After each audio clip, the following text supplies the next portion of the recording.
ಇವತ್ತು ಅಮೆರಿಕ ಅಧ್ಯಕ್ಷ Donald Trump ಒಂದು ಸುದ್ದಿಗೋಷ್ಠಿ ಮಾಡಿದ್ರು. ಸುದ್ದಿಗೋಷ್ಠಿಯಲ್ಲಿ ಬಹಳಷ್ಟು ವಿಚಾರಗಳನ್ನು ತಿಳಿಸಿದ್ದಾರೆ. ಅದರಲ್ಲೂ ಕೂಡ ಈ ಒಂದು ಮಧ್ಯಪ್ರಾಚ್ಯದಲ್ಲಿ ಯುದ್ಧ ಮುಂದುವರಿಯುತ್ತೆ ಅಂತ ಹೇಳಿದ್ದಾರೆ. ಮಧ್ಯಪ್ರಾಚ್ಯದಲ್ಲಿ ಮುಂದುವರಿದ ಯುದ್ಧ, ಇರಾನ್ ವಿರುದ್ಧ ಯುದ್ಧ ಮುಂದುವರಿಸುವ ಬಗ್ಗೆ ಟ್ರಂಪ್ ಈಗ ಒಂದು ಸುಳಿವನ್ನ ಕೊಟ್ಟಿದ್ದಾರೆ. ಮುಂದಿನ 2 ಅಥವಾ 3 ವಾರಗಳಲ್ಲಿ ಇರಾನ್ನಲ್ಲಿ ಅತಿ ದೊಡ್ಡ ದಾಳಿ ಮಾಡಲಾಗುತ್ತೆ. ಇರಾನ್ನ ಎಲ್ಲಾ ಉನ್ನತ ನಾಯಕರನ್ನ ಹತ್ಯೆ ಮಾಡಾಗಿದೆ. ಇರಾನ್ನ ನೌಕಾಪಡೆಯನ್ನು ಕೂಡ ಧ್ವಂಸ ಮಾಡಿದ್ದೀವಿ ಅಂತ ಹೇಳಿ ಇದೀಗ ಟ್ರಂಪ್ ಹೇಳಿರುವಂತದ್ದು. ಅಮೆರಿಕದ ಸುರಕ್ಷತೆಗಾಗಿ ಇರಾನ್ ಮೇಲೆ ನಾವು ದಾಳಿ ಮಾಡ್ತಾ ಇದ್ದೀವಿ. ಇರಾನ್ ಪರಮಾಣು ಶಸ್ತ್ರಾಸ್ತ್ರ ಹೊಂದಲು ಬಿಡೋದಿಲ್ಲ ಅಂತ ಹೇಳಿದ್ದಾರೆ ಅಮೆರಿಕ ಅಧ್ಯಕ್ಷ ಡೊನಾಲ್ಡ್ ಟ್ರಂಪ್.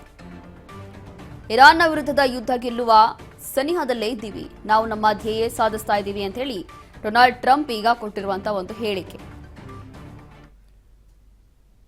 ಇವತ್ತು ಡೊನಾಲ್ಡ್ ಟ್ರಂಪ್ ಸುದ್ದಿಗೋಷ್ಠಿ ಮಾಡಿದ್ರು. ಆ ಸಂದರ್ಭದಲ್ಲಿ ಈ ರೀತಿಯಾಗಿ ಹೇಳಿದ್ದಾರೆ.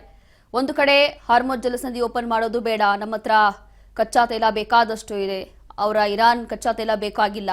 ಅದಾದ ನಂತರ ಈ ಒಂದು ಯುದ್ಧ ಹೀಗೆ ಮುಂದುವರಿಯುತ್ತೆ. 2 ಅಥವಾ 3 ವಾರಗಳಲ್ಲಿ ಇನ್ನೂ ಗಂಭೀರವಾಗಿ ಇನ್ನೂ ಡೆಡ್ಲಿ ದಾಳಿಗಳನ್ನ ಮಾಡ್ತೀವಿ ಅಂತ ಹೇಳಿ ಡೊನಾಲ್ಡ್ ಟ್ರಂಪ್ ಇವತ್ತು ಈ ಒಂದು ಸುದ್ದಿಗೋಷ್ಠಿಯಲ್ಲಿ ತಿಳಿಸಿರುವಂತದ್ದು. ಇವತ್ತು ಇಡೀ ದೇಶವನ್ನ ಉದ್ದೇಶಿಸಿ ಡೊನಾಲ್ಡ್ ಟ್ರಂಪ್ ಮಾತನಾಡಿದ್ರು.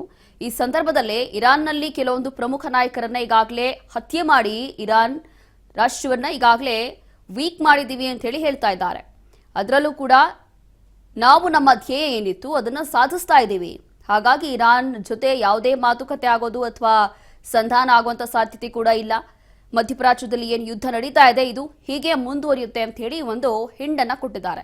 ಅದರಲ್ಲೂ ಕೂಡ ಇನ್ನ ಮುಂಬರುವಂತಹ 2 ಅಥವಾ 3 ವಾರಗಳಲ್ಲಿ ಈ ಒಂದು ಯುದ್ಧ ಹೀಗೆ ಮುಂದುವರಿಯುತ್ತೆ, ಇನ್ನೂ ಭೀಕರವಾಗಿ ದಾಳಿ ಮಾಡ್ತೀವಿ ಅಂತ ಹೇಳಿ ಟ್ರಂಪ್ ಹೇಳಿದ್ದಾರೆ.